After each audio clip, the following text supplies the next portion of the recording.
इयत्ता 9वी, विषय विज्ञान आणि तंत्रज्ञान, पाठ 17वा, जैवतंत्रज्ञानाची ओळख. विज्ञानाच्या अभ्यासामध्ये जैवतंत्रज्ञानाची ओळख करून घेणे खूप महत्त्वाचे आहे. सर्व सजीव घटकांचा अभ्यास हा जैवतंत्रज्ञानामध्ये केला जातो. सजीवांमध्ये अनेक प्रकारच्या ऊतीपेशी आहेत.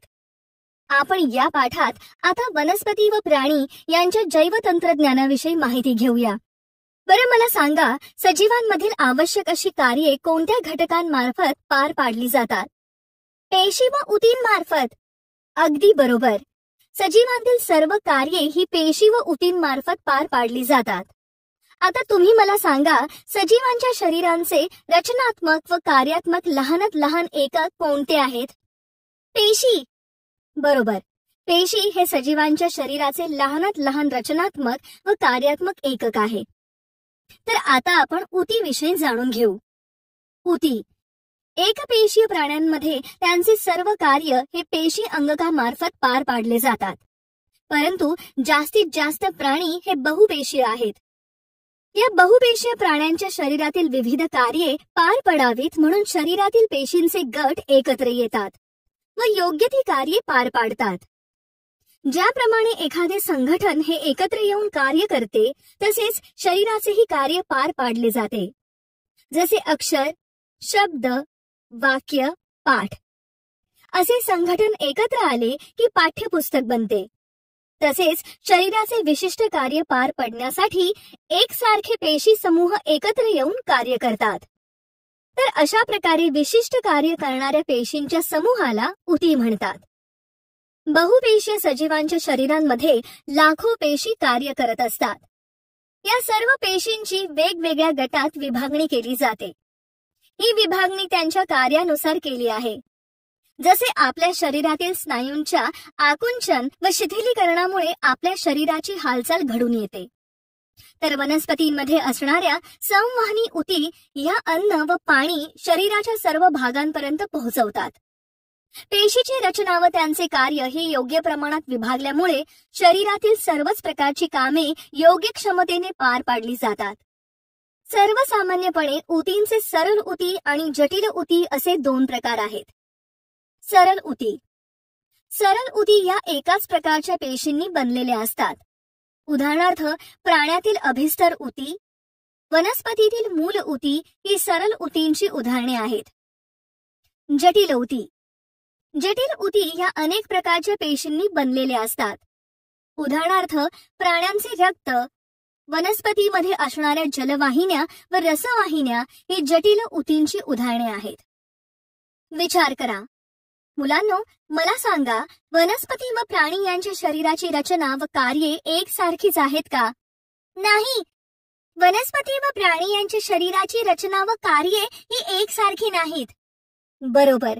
दोन्हींच्या कार्यात खूप फरक आहे. वनस्पती या स्थिर व एका जागेवर असून त्या ठराविक भागातच वाढत असतात, तर प्राणी हे सतत फिरणारे असतात. त्यामुळे त्यांना ऊर्जेची जास्त गरज लागते. वनस्पती स्थिर असल्याने त्यांच्यातील बहुतेक ऊती या आधार देणाऱ्या असतात, तर काही ऊतींमध्ये मृत पेशी असतात. त्यांची जास्त देखभाल करण्याची गरज नसते. वनस्पती ठराविक ठिकाणीच वाढतात जिथे विभाजक ऊती असतात. मात्र प्राण्यांना अन्नासाठी, निवाऱ्यासाठी किंवा जोडीदारासाठी सतत हालचाल करावी लागते. त्यामुळे त्यांची ऊर्जेची गरज जास्त असते. त्यातील जास्तीत जास्त ऊती जिवंत पेशींपासून तयार झालेल्या असतात. प्राण्यांची वाढ शरीरात एक समानच होत असते. त्यामध्ये विभाजक किंवा अविभाजक असे भाग नसतात. यावरून आपल्या लक्षात येते की वनस्पती व प्राणी यामध्ये वेगवेगळ्या प्रकारच्या ऊती कार्यरत असतात. प्राणी ऊती. प्राणी ऊतींचे वर्गीकरण मुख्य 2 गटात म्हणजे सरळ ऊती व जटिल ऊती यात केले जाते. प्राण्यांचे शरीर हे एक संघटनानुसार कार्य करीत असते. त्यामध्ये रक्तवाहिन्या, हृदय, आतडे हे सर्व घटक एकत्र येऊन आपले कार्य करत असतात. हृदय, रक्तवाहिन्या, आतडे हे शरीराच्या आतल्या भागात असतात, म्हणून ते आपल्याला दिसत नाहीत. प्राण्याच्या शरीरात अनेक प्रकारचे अवयव एकत्र येऊन कार्य करत असतात. फुफ्फुसे, श्वसन नलिका असे अवयव काही विशिष्ट स्नायूंच्या मदतीने आकुंचन व शिथिलीकरणामुळे श्वसनाचे कार्य पार पाडत असतात. विविध प्रकारच्या ऊती प्राण्याच्या शरीरात अवयवांमध्ये विविध प्रकारची कार्ये पार पाडत असतात. ही बाजूची आकृती पहा. प्राण्यांचे शरीरात अभिस्तर ऊती, संयोजी ऊती, स्नायू ऊती व चेता ऊती या 4 प्रकारच्या मुख्य ऊती असतात. शरीरामधील रक्त हे एक संयोजी ऊतीचाच प्रकार आहे. या संयोजी ऊतींमुळे रक्ताचे कार्य सुरळीत पार पाडले जाते. कारण रक्त हे शरीराच्या एका भागाकडून दुसऱ्या भागाकडे प्रवाहित होत असते. त्याचबरोबर ते अनेक पदार्थ वाहून नेत असते. ऑक्सिजन व पोषक द्रव्यांचे सर्व पेशीकडे वहन हे रक्त करत असते. शरीराच्या सर्व भागात तयार होणारे टाकाऊ पदार्थ वृक्काकडे उत्सर्जनासाठी पाठवले जातात. मुलांनो, जर विशालन भिंगातून तुमच्या तळहाताच्या मागच्या त्वचेचे निरीक्षण केले तर एकमेकांना घट्ट चिकटून असलेले चौकोनी, पंचकोनी आकार दिसतात. मात्र हे आकार आपल्याला अस्पष्ट दिसतात. अभिस्तर ऊती. अभिस्तर ऊतीच्या पेशी ह्या एकमेकींना घट्ट चिकटलेल्या व अखंड असतात. शरीरात प्रवेश करणाऱ्या कोणत्याही पदार्थाला सर्वप्रथम या ऊतींशी सामना करावा लागतो. म्हणजेच प्राण्यांच्या शरीरातील संरक्षक आवरणांना अभिस्तर ऊती असे म्हणतात. अभिस्तर ऊतीतील पेशी त्यांच्या खाली असलेल्या ऊतीच्या पेशींपासून तंतुमय पटलाने वेगळ्या झालेल्या असतात. आपल्या शरीरातील त्वचा, तोंडाच्या आतील भागातील स्तर, रक्तवाहिन्यांचे स्तर, फुफ्फुसातील वायुकोशाचा स्तर हे अभिस्तर ऊतीपासून बनलेले असतात. अभिस्तर ऊतींचे प्रकार. मुलांनो, सरल पट्टकी अभिस्तर, स्तरित पट्टकी अभिस्तर, ग्रंथील अभिस्तर, स्तंभीय अभिस्तर, रोमक अभिस्तर, घनाभरूप अभिस्तर हे अभिस्तर ऊतींचे प्रकार आहेत. त्यांची आपण थोडक्यात माहिती घेऊ. सरल पट्टकी अभिस्तर हा शरीरात तोंड, अन्ननलिका, रक्तवाहिन्या, फुफ्फुसातील वायुकोश यांच्या आतील बाजूस असतो. हे पातळ, बारीक, चपट्या पेशींचे अर्धपारपटल असते. शरीरात ठराविक पदार्थांचे वहन करण्याचे कार्य सरळ पट्टकी अभिस्तर करतो. स्तरित पट्टकी अभिस्तर हा शरीरातील त्वचेच्या बाह्य स्तरात असतो. यात पेशींचे एकावर एक असे अनेक थर असतात. अवयवांची झीज रोखणे, शरीराचे संरक्षण करण्याचे कार्य स्तरित पट्टकी अभिस्तर करतो. ग्रंथील अभिस्तर हा त्वचेच्या आतील थर असतो. या पेशींमध्ये स्रावक पदार्थाने भरलेल्या पुटिका असतात. शरीरात घाम, तेल किंवा इतर स्राव स्रवण्याचे कार्य ग्रंथील अभिस्तर करतो. स्तंभीय अभिस्तर हा आतड्याचा, अन्नमार्गाचा आतील थर असतो. या खांबासारख्या उभट पेशी असतात. पाचक रस स्रवणे व पोषक द्रव्यांचे शोषण करण्याचे कार्य स्तंभीय अभिस्तर करतो. रोमक अभिस्तर हा श्वसन मार्गाच्या आतील बाजूस असतो. पेशींना केसांसारखी रोमके असतात. हवा व श्लेष्मल द्रव्य पुढे ढकलून श्वसन मार्ग मोकळा करण्याचे कार्य रोमक अभिस्तर करतो. घनाभरूप अभिस्तर हा वृक्क नलिका व लाळ ग्रंथीमध्ये असतो. या घनाकृती पेशी असतात. मूत्रातील उपयुक्त घटक शोषण्याचे व लाळ स्त्रवण्याचे कार्य घनाभरूप अभिस्तर करतो. आता हा तक्ता पहा. या तक्त्यावरून आपल्याला अभिस्तर ऊतींचे प्रकार अगदी सखोलतेने लक्षात येतील. आता तुम्ही मला सांगा की अभिस्तर ऊती या सरल ऊती आहेत का?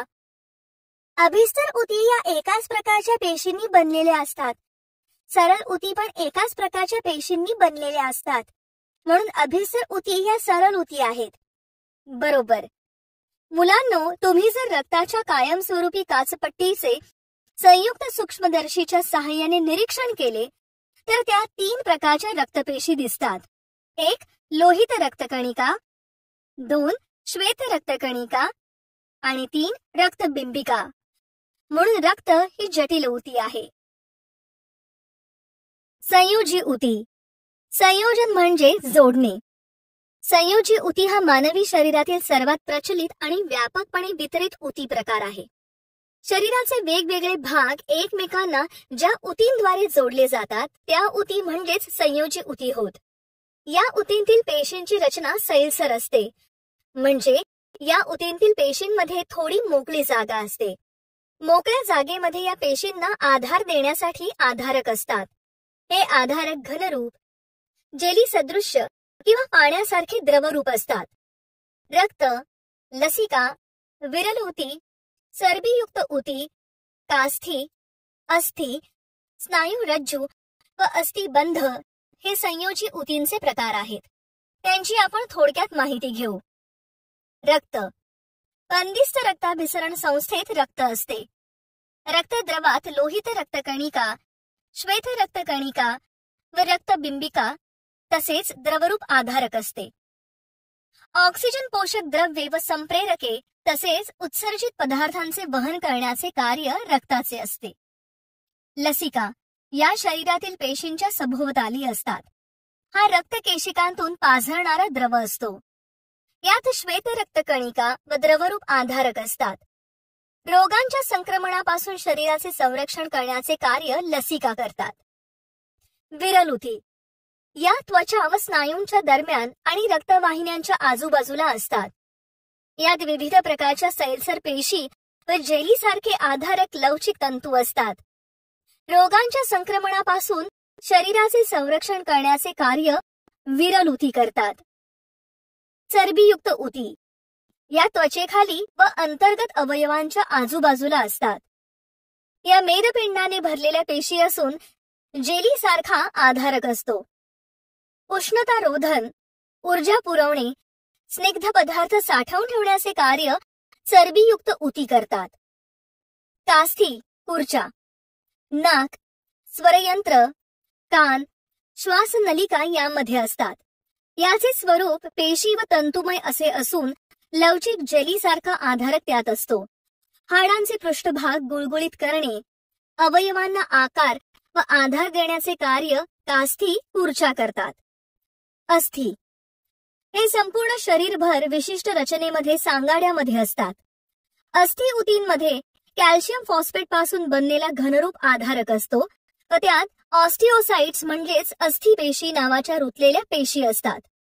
शरीराच्या सर्व अवयवांना आधार देणे, हालचालीस मदत करणे, अवयवांचे संरक्षण करण्याचे कार्य अस्थि ऊती करतात. स्नायुरज्जू व अस्थिबंध हे शरीरात सांध्याच्या ठिकाणी असतात. स्नायुरज्जू हे तंतुमय, मजबूत व कमी लवचिक असतात, तर अस्थिबंध हे अतिशय लवचिक व मजबूत असतात. स्नायुरज्जू स्नायूंना हाडांशी जोडण्याचे कार्य करतात, तर अस्थिबंध हे दोन हाडांना जोडतात. हा तक्ता पहा. या तक्त्यावरून संयोजी ऊतींचे प्रकार, आकार, स्वरूप व कार्य याविषयी आपल्याला नेमकी माहिती मिळते. बरं, आता मला सांगा, स्थूल व्यक्तींपेक्षा बारीक म्हणजेच सडपातळ व्यक्तींना जास्त थंडी का वाजते? स्थूल व्यक्तींच्या शरीरावर चरबी असते. चरबीयुक्त संयोजी ऊतींचा जाड असा थर त्यांच्या त्वचेखाली असतो. सडपातळ व्यक्तींमध्ये संयोजी ऊतींचा हा थर खूप कमी असतो, म्हणून सडपातळ व्यक्तीला थंडी जास्त वाजते. छान. मुलांनो, आपली हाडे दुमडता येत नाहीत, कारण हाडांच्या ऊती या कॅल्शियम फॉस्फेट पासून बनलेल्या असतात. या घनरूप आधारकाने व त्यामध्ये रुतलेल्या ऑस्टिओसाइट्स नावाच्या अस्थिपेशींपासून बनलेल्या असतात. त्या मजबूत असतात, म्हणून हाडे दुमडत नाहीत. स्नायू ऊती. आपण आपल्या हाताच्या कोपराची, पायाच्या गुडघ्याची हालचाल करतो. हाताच्या कोपराची किंवा पायाच्या गुडघ्याची जी हालचाल होते, ती हालचाल स्नायूंच्या आकुंचन व शिथिलीकरणामुळे होत असते. हे आकुंचन व शिथिलीकरण ज्यांच्यामुळे होते, त्या विशिष्ट प्रकारच्या संकोची प्रथिनांपासून स्नायू तंतू व स्नायू ऊती बनतात. स्नायू ऊती या स्नायू तंतूंच्या लांबट पेशींपासून बनलेल्या असतात. या पेशीतील संकोची प्रथिनांच्या आकुंचन व शिथिलीकरणामुळे स्नायूंची हालचाल होत असते. पट्टकी स्नायू, अपट्टकी स्नायू, हृदय स्नायू हे स्नायू ऊतींचे प्रकार आहेत. तर आता आपण स्नायू ऊतींच्या या प्रकारांविषयी माहिती घेणार आहोत. स्नायू ऊतींचे प्रकार. पट्टकी स्नायू, अपट्टकी स्नायू, हृदय स्नायू हे स्नायू ऊतींचे प्रकार आहेत. त्यांची थोडक्यात माहिती घेऊ. पट्टकी स्नायू. यामध्ये लंबदंड गोलाकार अशाखीय व बहुकेंद्रकी पेशी असतात. या स्नायूंवर गडद व फिके पट्टे असतात. हाडांना जोडलेले असल्याने त्यांना कंकाल स्नायू म्हणतात. या स्नायूंची हालचाल आपल्या इच्छेनुसार होते, म्हणून यांना ऐच्छिक स्नायू असेही म्हणतात. हातपाय हलवणे, धावणे, बोलणे या हालचाली पट्टकी स्नायूंमुळे होतात. अपट्टकी स्नायू यामध्ये दोन्ही टोकांना निमुळत्या लहान अशाखीय व एककेंद्रकी पेशी असतात. या स्नायूंवर गडद व फिके पट्टे नसतात. हे हाडांना जोडलेले नसतात. या स्नायूंच्या हालचालींवर आपले नियंत्रण नसते, म्हणून यांना अनैच्छिक स्नायू म्हणतात. हे स्नायू अन्न नलिका तसेच रक्तवाहिन्यांमध्ये असतात. पापण्यांची उघड झाप, पचन मार्गातून अन्नाचा प्रवास, रक्तवाहिन्यांचे आकुंचन व शिथिलीकरण हे अपट्टकी स्नायूंमुळे घडते. हृदय स्नायू यामध्ये दंडगोलाकार, शाखीय व एककेंद्रीय पेशी असतात. या स्नायूंवर गडद व फिके पट्टे असतात. हृदय या स्नायूंनी बनलेले असते. या स्नायूंच्या हालचालींवर आपले नियंत्रण नसते. हे स्नायू लयबद्ध पद्धतीने आकुंचन पावतात व शिथिल होत असतात. हृदयाचे आकुंचन व शिथिलीकरण घडवून आणण्याचे कार्य हृदय स्नायू करतात. हा तक्ता पहा. या तक्त्यावरून आपल्याला या स्नायू ऊतींच्या प्रकारांचे स्वरूप थोडक्यात लक्षात येते. बरं मला सांगा, श्वसन संस्थेच्या श्वासपटलाचे स्नायू कोणत्या प्रकारचे असतात? अनैच्छिक किंवा अपट्टकी स्नायू. अगदी बरोबर. आपली इच्छा नसली तरी हे स्नायू हालचाल करतात. त्यांची ही हालचाल शरीरासाठी खूप गरजेची आहे. आपण डोळे बंद करून किंवा स्पर्श करूनही काही वस्तू ओळखू शकतो. या वस्तू ओळखण्यासाठी चेताऊती या महत्वाची भूमिका पार पाडतात. तर आता आपण या चेताऊतींविषयी काही माहिती अभ्यासणार आहोत.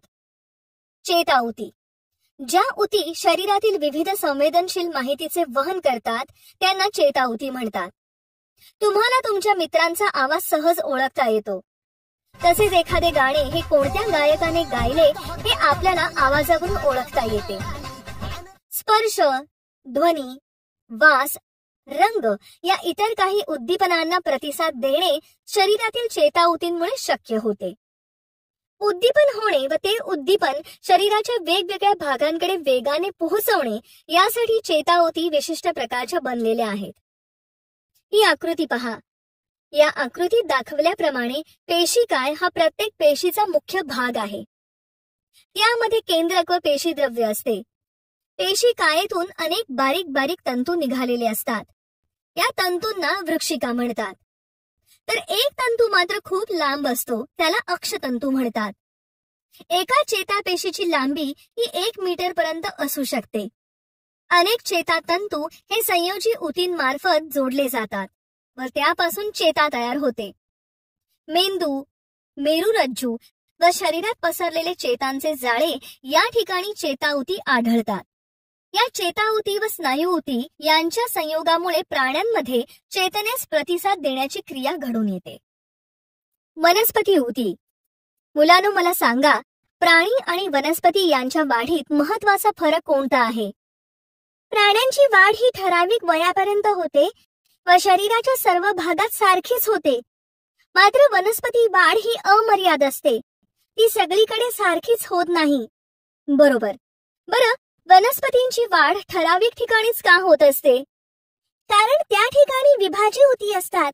त्यांची वाढ ठराविक ठिकाणीच होते. बरोबर. वनस्पतींची वाढ ही त्यांच्या मूळ व खोडांच्या अग्रभागी दिसून येते. याचे कारण म्हणजे अग्रभागात वाढीसाठी आवश्यक असणाऱ्या ऊती असतात. पेशीच्या विभाजन क्षमतेनुसार वनस्पती ऊतींचे विभाजी ऊती व स्थायी ऊती असे वर्गीकरण केले जाते. जेथे विभाजी ऊती असतात तेथेच वाढ होत असते. आता ही बाजूची आकृती पहा. या आकृतीत दाखवल्याप्रमाणे 2 वायुपात्रे घ्या व त्यावर एक एक कांदा तळाच्या भागाकडून पाण्यात बुडेल असा ठेवा. पहिल्या, दुसऱ्या व तिसऱ्या दिवशी दोन्ही कांद्यांच्या मुळांची लांबी मोजून नोंद घ्या. चौथ्या दिवशी दुसऱ्या वायुपात्रातील कांद्याची मुळे ही 1 सेंटीमीटरने कापा.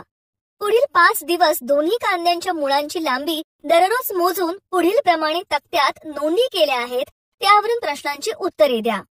बरं, आता तुम्ही मला सांगा, कोणत्या कांद्याच्या मुळांची लांबी जास्त आहे? वायुपात्र अ मधील कांद्याच्या मुळांची लांबी जास्त आहे. आता सांगा, दुसऱ्या वायुपात्रातील ब मुळांची वाढ का थांबली असावी?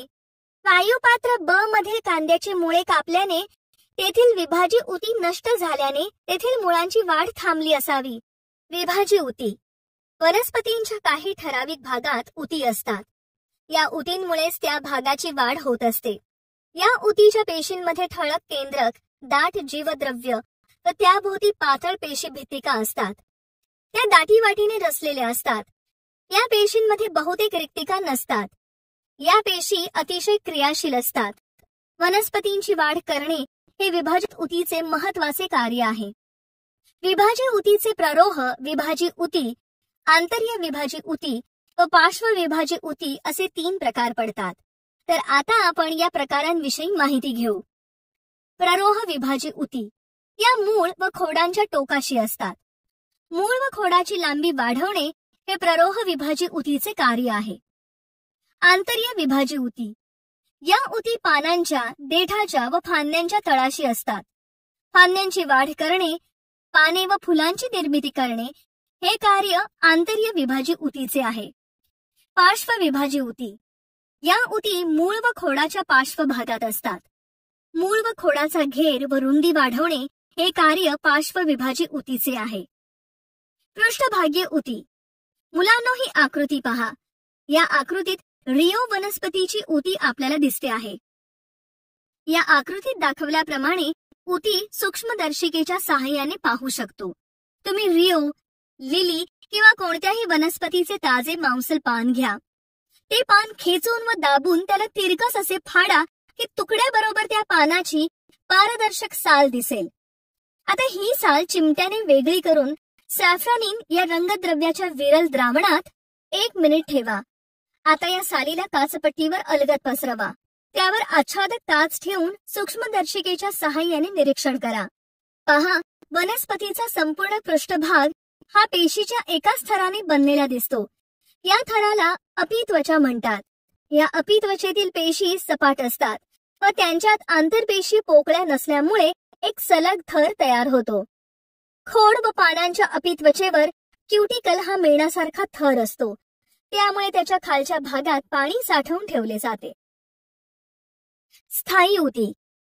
स्थायी म्हणजेच कायमस्वरूपी असणाऱ्या ऊतींना स्थायी ऊती म्हणतात. विभाज्य ऊतींच्या विभाजनाने तयार झालेल्या नवीन पेशी त्यांच्या पूर्ण वाढीनंतर काही ठराविक ठिकाणीच कार्य करतात. त्यावेळी त्यांचे विभाजन करण्याची क्षमता संपुष्टात येते. अशा प्रकारे कायमस्वरूपी आकार, आकृती व कार्य धारण करणाऱ्या प्रक्रियेस विभेदन असे म्हणतात. अशा विभेदन झालेल्या पेशींपासूनच स्थायी ऊती तयार होत असतात. स्थायी ऊती या सरळ ऊती आणि जटिल ऊती अशा 2 प्रकारच्या असतात. त्याविषयी आपण थोडक्यात माहिती घेऊ. सरळ स्थायी ऊती. एकाच प्रकारच्या पेशींनी बनलेल्या स्थायी ऊतींना सरळ स्थायी ऊती म्हणतात. सरळ स्थायी ऊतींचे कार्यानुसार खालीलप्रमाणे प्रकार पडतात. सरळ स्थायी ऊतींचे प्रकार. मूल ऊती. मूल ऊती या पातळ पेशी भित्तिका आंतरपेशीय पोकळ्या असलेल्या जिवंत पेशी असतात. या पेशी वनस्पतींच्या मूळ, फळे व बिया, फुले, पाने, खोड या सर्व अवयवात आढळतात. वनस्पतींमधील मोकळ्या जागा भरणे, त्यांना आधार देणे व वनस्पतींमध्ये अन्न साठवणे हे कार्य मूल ऊती करतात. मूल ऊतीचे हरित ऊती व वायू ऊती हे 2 उपप्रकार आहेत. हरित ऊती अन्न निर्मितीसाठी प्रकाश संश्लेषण करतात, तर वायू ऊती जलीय वनस्पतींची खोडे व पाने यांना तरंगण्यास मदत करतात. स्थूल ऊती. या लांबट पेशी असून त्यांच्या पेशी भित्तिका सेल्युलोज व पेक्टिनमुळे कोपऱ्यांशी जाड झालेल्या असतात. या जिवंत पेशी असतात. स्थूल ऊती या पानांचे देठ, खोड, फांद्या यांच्या तळाशी आढळतात. अवयवांना लवचिकता व आधार देण्याचे कार्य स्थूल ऊती करतात. दृढ ऊती. या दोन्ही टोकांना निमुळत्या तंतुमय व मृत पेशी असतात. यातील पेशी भित्तिकेत लिग्निन हा पदार्थ असतो. दृढ ऊती या खोड, पानांच्या शिरा, बियांचे कठीण कवच यांमध्ये आढळतात. अवयवांना टणकपणा व मजबूती देण्याचे कार्य दृढ ऊती करतात. जटिल स्थायी ऊती. जटिल स्थायी ऊती या सरळ स्थायी ऊतींच्या अगदी विरुद्ध असतात. एकापेक्षा जास्त प्रकारच्या पेशी असलेल्या ऊतींना जटिल स्थायी ऊती असे म्हणतात. जटिल स्थायी ऊतींचे जलवाहिनी आणि रसवाहिनी हे 2 प्रकार आहेत. त्यांची माहिती आपण घेऊ. जटिल स्थायी ऊतींचे प्रकार. जलवाहिनी. जलवाहिनी या जाड भिंतींच्या मृत पेशींपासून बनलेल्या असतात. वाहिनिका, वाहिन्या व तंतुमृत पेशी, जलवाहिनी, मूलऊती, जिवंत पेशी हे यातील पेशींचे प्रकार आहेत. जलवाहिनीची रचना एकमेकांना जोडलेल्या नळ्यांसारखी असते.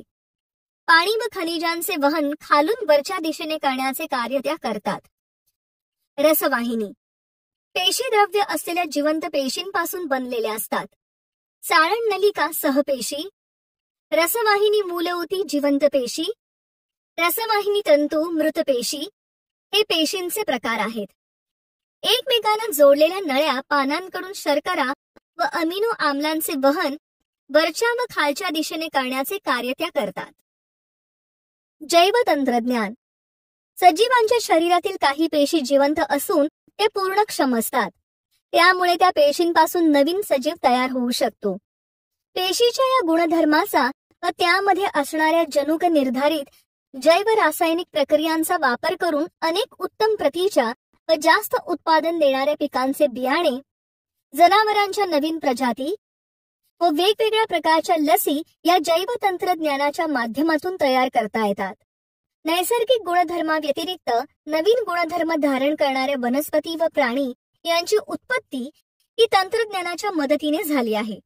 मानवी फायद्याच्या हेतूने सजीवांमध्ये कृत्रिमपणे जनुकीय बदल व संकर घडवून सुधारणा करण्याच्या प्रक्रियांना जैव तंत्रज्ञान असे म्हणतात.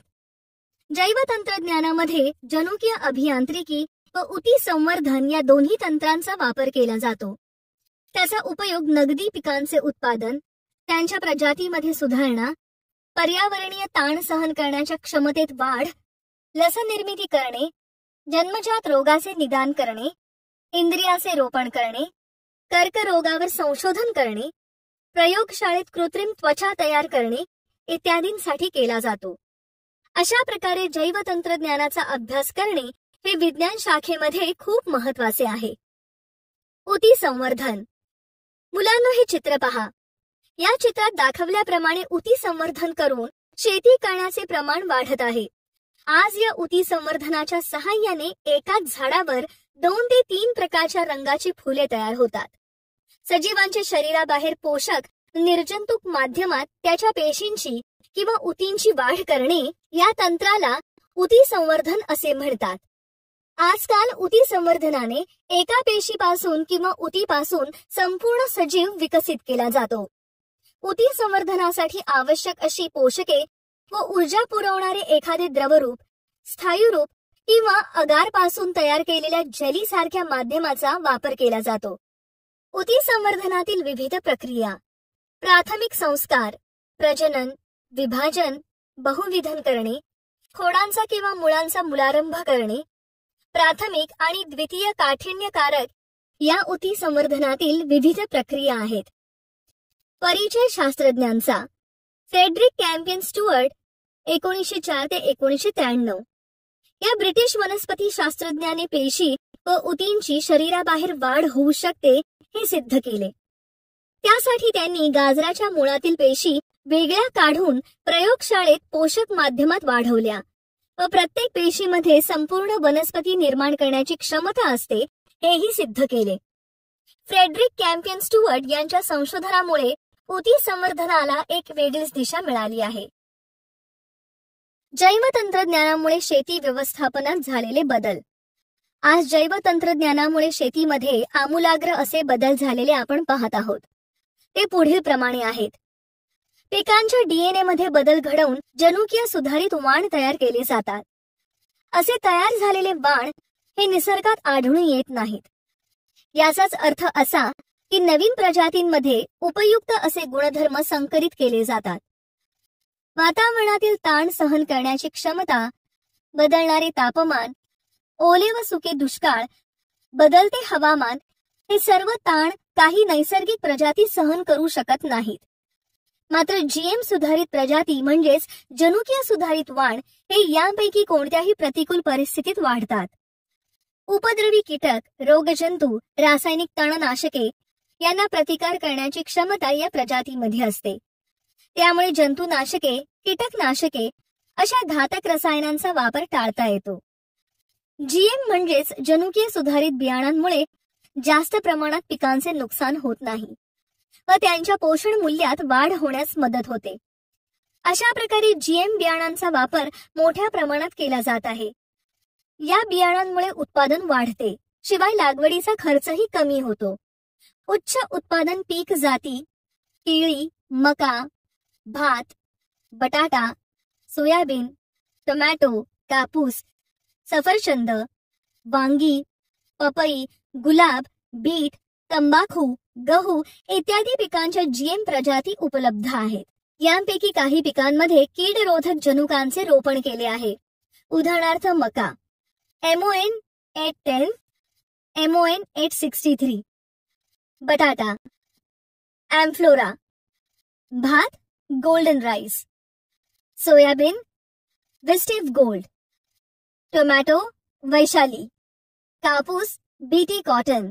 अशा प्रकारे ऊती संवर्धनाच्या माध्यमातून हरित क्रांतीचे उद्दिष्ट पूर्ण होण्यास मदत मिळते. शिवाय भारतासारख्या जास्त लोकसंख्या असलेल्या देशातील अन्नाची गरज पूर्ण होण्यास मदत मिळते आहे. उद्यानविद्या, रोपवाटिका व वनीकरण क्षेत्रात जैवतंत्रज्ञानाचे उपयोजन. तुम्ही तुमच्या आजूबाजूला एखादी रोपवाटिका पाहिली असेल. त्या ठिकाणी फळझाडे, फुलझाडे यांची रोपे तयार करून विकली जातात. त्यामुळे ऊती संवर्धन तंत्रज्ञानाचा उपयोग करून व्यवसायही करता येतो. लहान मोठ्या प्रमाणावर बागा तयार करणे, उजाड जमिनीवर वृक्षारोपण करून वने तयार करणे, ऱ्हास होणाऱ्या जंगलाचे पुनरुज्जीवन करणे या सर्व उद्योगांसाठी रोपवाटिकेची गरज असते. त्यासाठी मोठ्या संख्येने रोपे पुरवावी लागतात. ऊती संवर्धन तंत्राचा उपयोग करून रोपे बनवणे या उद्योगांसाठी उपयुक्त ठरते. आता आपण ऊती संवर्धनामुळे रोपवाटिकेचे काय फायदे झाले आहेत ते पाहूया. ऊती संवर्धनामुळे उत्कृष्ट प्रतीची फुले, फळे येणाऱ्या वनस्पती तयार करता येतात. कमी कालावधीत पूर्ण वाढ झालेल्या वनस्पती मिळतात. रुजणाऱ्या बिया नसतील किंवा परागीभवनाची माध्यमे नसतील तरीही मोठ्या प्रमाणात वनस्पतींचे उत्पादन घेता येते. उदाहरणार्थ घटपर्णी, ऑर्किड अशा वनस्पतींच्या बिया रुजत नाहीत. मात्र ऊती संवर्धनामुळे त्यांची निर्मिती करणे सहज शक्य होते. बायोरिएक्टरमध्ये पेशी वाढवून त्यांना जास्त पोषक माध्यम व काही रोगकारक सूक्ष्मजीवांपासून संरक्षण कमी खर्चात देता येते. खूप मोठ्या प्रमाणात रोपाची निर्मिती करण्यासाठी बायोरिएक्टर फायदेशीर ठरतो. कमी साहित्य व स्रोतांचा वापर करून कमी वेळेत मोठ्या संख्येने रोपांची निर्मिती होते. ऊती संवर्धन जनुकीय सुधारित पद्धतीने तयार झालेली रोपे विषाणूमुक्त असतात. पारंपरिक पद्धतीने 2 किंवा त्यापेक्षा जास्त जातींचा संकर घडवून तयार केलेल्या भ्रूणांची काही कारणांमुळे वाढ होत नाही. मात्र ऊती संवर्धनामुळे अशी वाढ करता येते. वनस्पतींच्या काही प्रजाती आताशा नष्ट होत आहेत. मात्र ऊती संवर्धनामुळे त्यांचे अस्तित्व कायम राखण्यास मदत होते.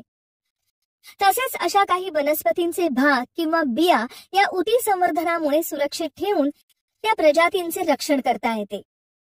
अशा प्रकारे ऊती संवर्धनाच्या माध्यमातून उद्यानविद्या, रोपवाटिका, वनीकरण या क्षेत्रातही व्यवसाय करण्यास संधी आहे. मुलांनो, मला सांगा, रोपवाटिका उद्योगातून आणखी कोणकोणते उद्योग विकसित होऊ शकतात?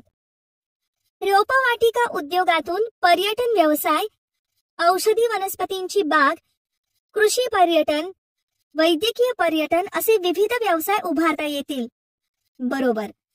मग सांगा, गर्दी व धकाधकीच्या जीवनाला कंटाळलेली माणसे सुट्टीमध्ये विरंगुळा मिळवण्यासाठी कोणकोणत्या ठिकाणी भेटी देणे पसंत करतात? गर्दी व धकाधकीच्या जीवनाला कंटाळलेली माणसे ही निसर्ग सौंदर्य असलेल्या ठिकाणी जातात.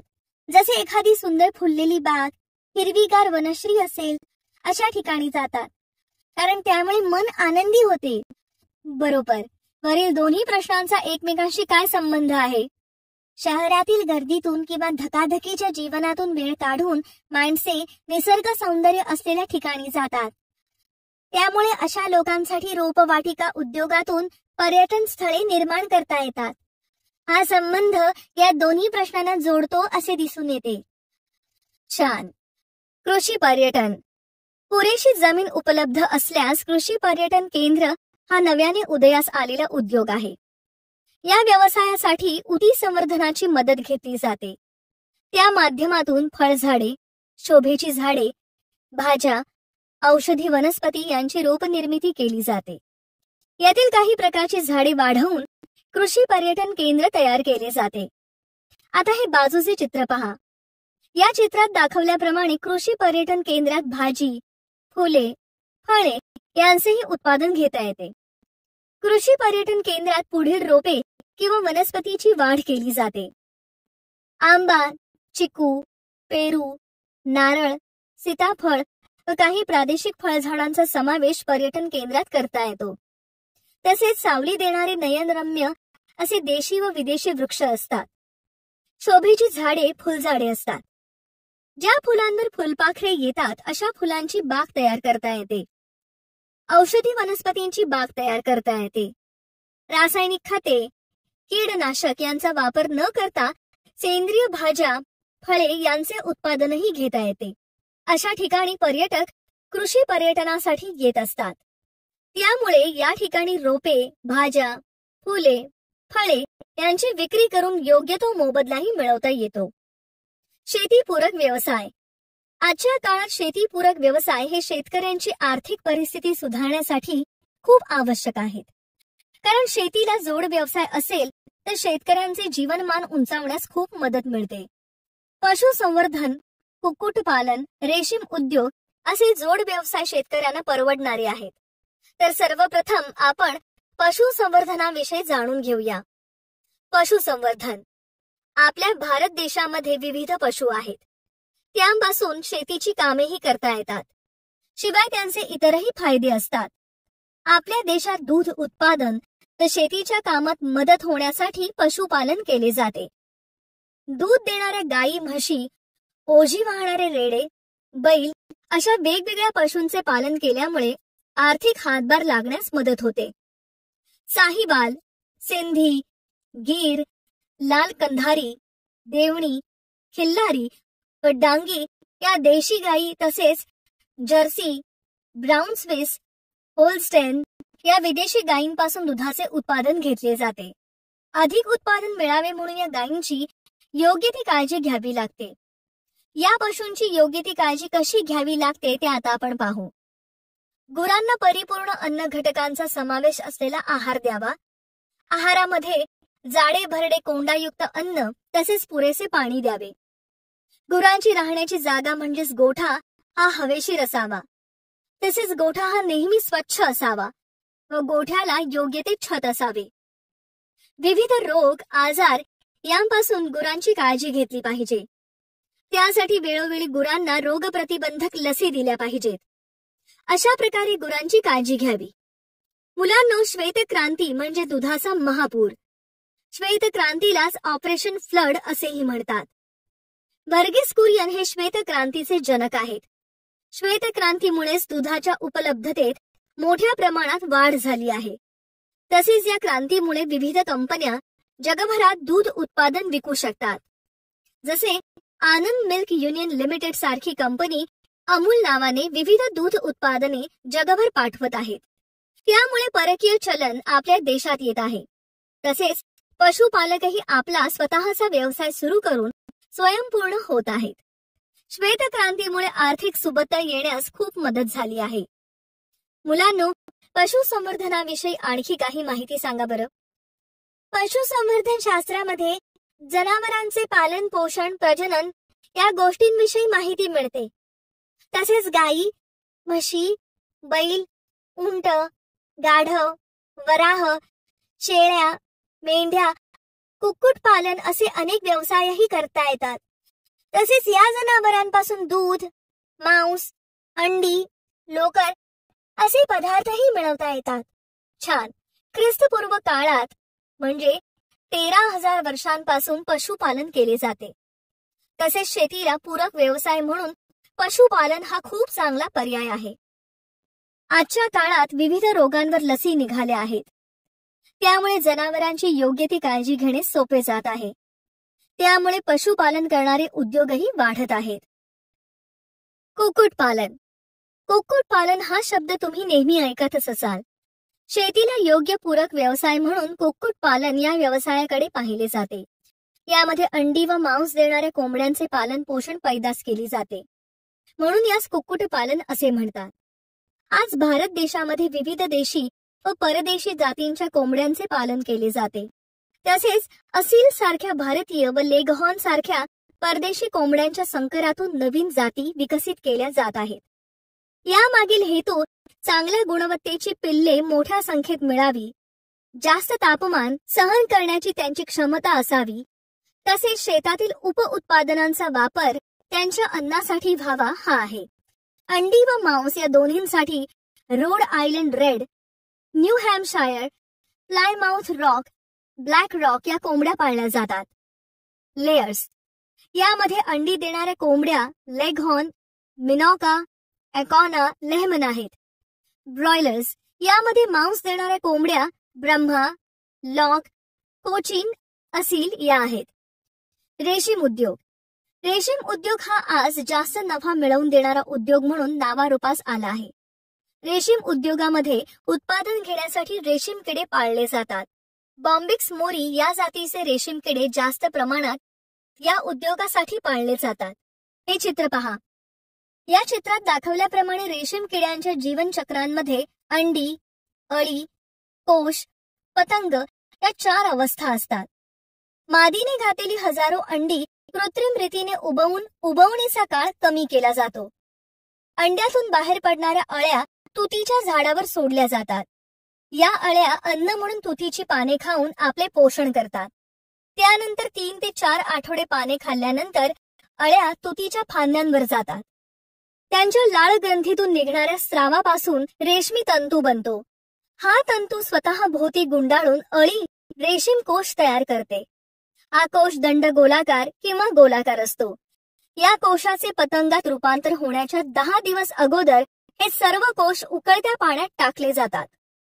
उकळत्या पाण्यामुळे या कोशातील अळी मरते व हे रेशीम तंतू सैल होतात. त्यानंतर हे तंतू सोडून त्यांच्यावर प्रक्रिया केली जाते व रेशीम धागा मिळवला जातो. या धाग्यापासून निरनिराळी वस्त्रे बनवली जातात. अशा प्रकारे रेशीम उद्योग हा खूप फायदेशीर असा शेतीपूरक व्यवसाय आहे. अशा प्रकारे आपण या पाठामध्ये वनस्पती ऊती, प्राणी ऊती याविषयी विस्ताराने माहिती अभ्यासली आहे. तसेच ऊती संवर्धन, कृषी पर्यटन व शेतीपूरक व्यवसाय याविषयी माहिती अभ्यासली आहे.